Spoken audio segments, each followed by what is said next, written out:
2025 MotoGP German Grand Prix didn't just shuffle the championship standings, it sent shockwaves through the entire paddock after turning into one of the roughest races in recent memory. Only 10 riders made it to the finish line, matching the record for the fewest finishers in a MotoGP race since the 500cc era came to an end. So what really went down at the Sachsenring that led to so many riders crashing out? How did top-tier racers, even those expected to make the podium, fall like dominoes? And were there signs that something was off? Signs that maybe the riders and experts spotted too late? Let's break down the technical mess and strange events behind one of the most punishing races MotoGP has seen in years. To get a sense of how extreme it was, you have to start with the numbers. Just 18 riders lined up on the grid for the German Grand Prix, already the smallest starting field of the season, and by the time the race ended, 8 of them had crashed out.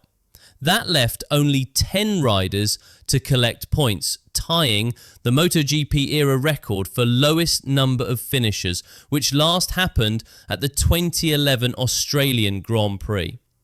But percentage-wise, the 2025 Sachsenring race was even more brutal. The 2011 race at Phillip Island only had 14 starters due to a bunch of pre-race withdrawals. Germany had 18 starters, so with only 10 finishing, that's a staggering 55% attrition rate, almost unheard of in today's MotoGP.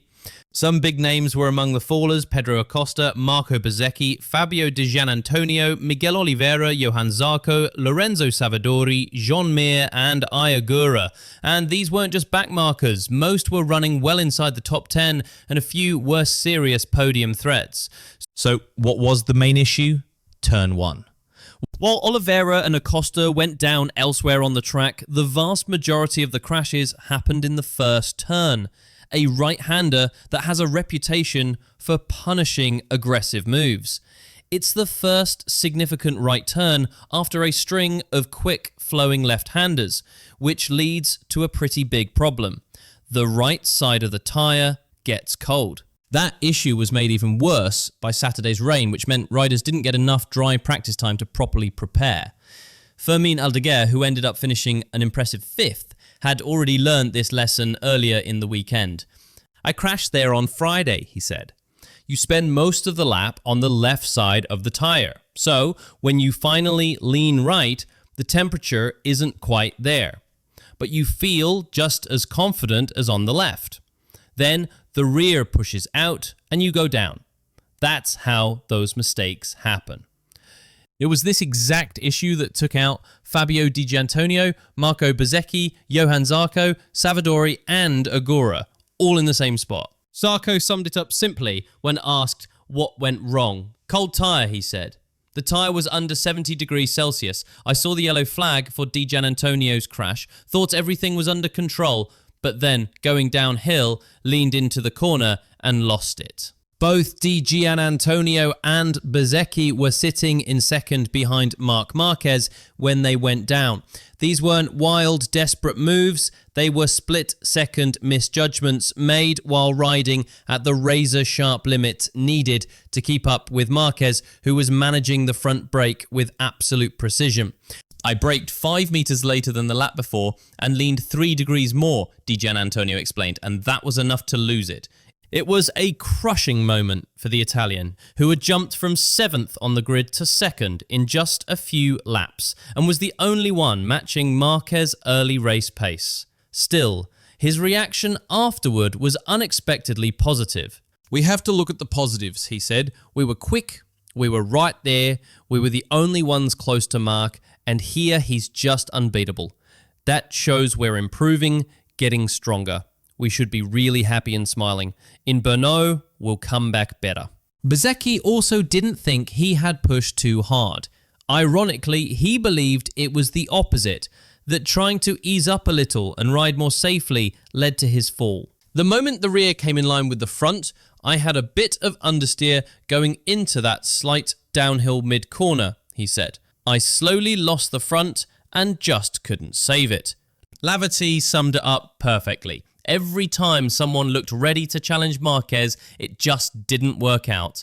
And Acosta's crash stung just as much. He was right up there with the lead group, keeping pace with Alex Marquez and Bezzecchi when his KTM gave up at turn 3. His post-race comments highlighted just how unforgiving the margins are when you're not on a Ducati. "I barely did anything wrong," Acosta said. "I was just a tiny bit faster than the lap before. But for us, even the slightest change, the smallest mistake, it can end in a crash like today." The former Moto2 champ has been riding right at the edge all season, and while that all-in approach has paid off at times, Sachsenring showed just how tiny that window really is, especially when tyre temperatures, weight transfer, and unpredictable grip come into play. Joan Mir, who's already had a tough season, was running comfortably inside the top 10 when he got taken out by a crashing Ayogura. The Japanese rider lost control of his Aprilia while trying to make a pass, and in the process wiped out Mir in a situation where he had no way to avoid it. Honda later confirmed that Mir wasn't seriously hurt, but you could see how much the incident weighed on him. "I was riding my race, staying within the limits," Mir said. "Then I got hit by another rider. Again. It's really hard to deal with this happening over and over." That marked his 7th DNF in just 11 races, dropping him to 19th in the championship. And this one, through no fault of his own, might be the toughest to bounce back from mentally. According to TNT Sports' Michael Laverty, the crashes weren't down to riders making dumb mistakes. It was more about a perfect mix of tricky track conditions, tyre behaviour, and the non-stop pressure. "Tyre tomp were creeping up," Laverty said. "With all the rain we had on Saturday, grip was low and the track was green. Riders went with the right tyres, hard front, medium rear, but they knew they were on the edge." It wasn't some kind of bad luck or curse at the Sachsenring. The track just asked for absolute precision under serious pressure. A tiny mistake, whether in brake pressure, how the weight shifted, or how the throttle was handled, and you were on the ground. The Sachsenring is already known for its left-hand lean bias and tricky layout, but Laverty pointed out how unusual it really is. "It's a weird one," he said. "You've got bikes pushing out 300 horsepower, but the straights aren't long enough to really use it. So it's all about how the power is delivered, the torque mapping, the horsepower curves, and managing all that is up to the rider. And clearly on Sunday, a lot of them just didn't manage it well enough."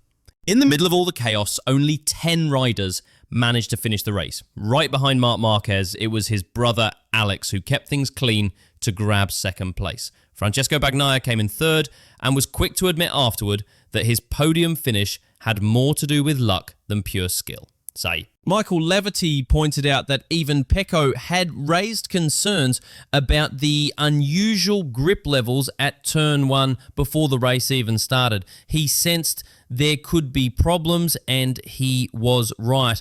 But on that particular Sunday, just keeping the bike upright was more important than raw speed.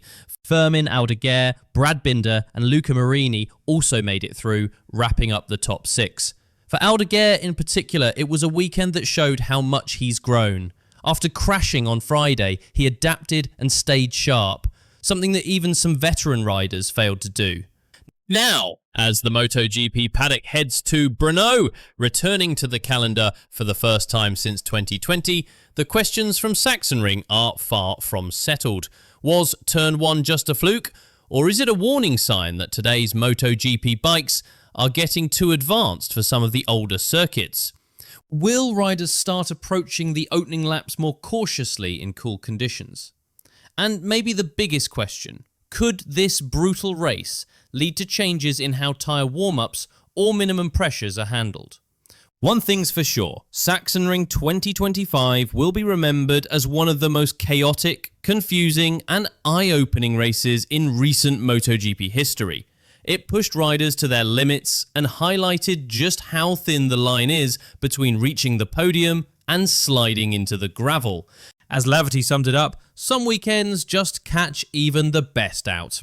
Sachsenring delivered a MotoGP spectacle for all the wrong reasons, but also reminded us exactly why this sport remains so intense, unpredictable, and flat out thrilling. Only 10 riders made it to the end, 8 went down, and once again, Marc Marquez showed why he thrives when everything turns to chaos.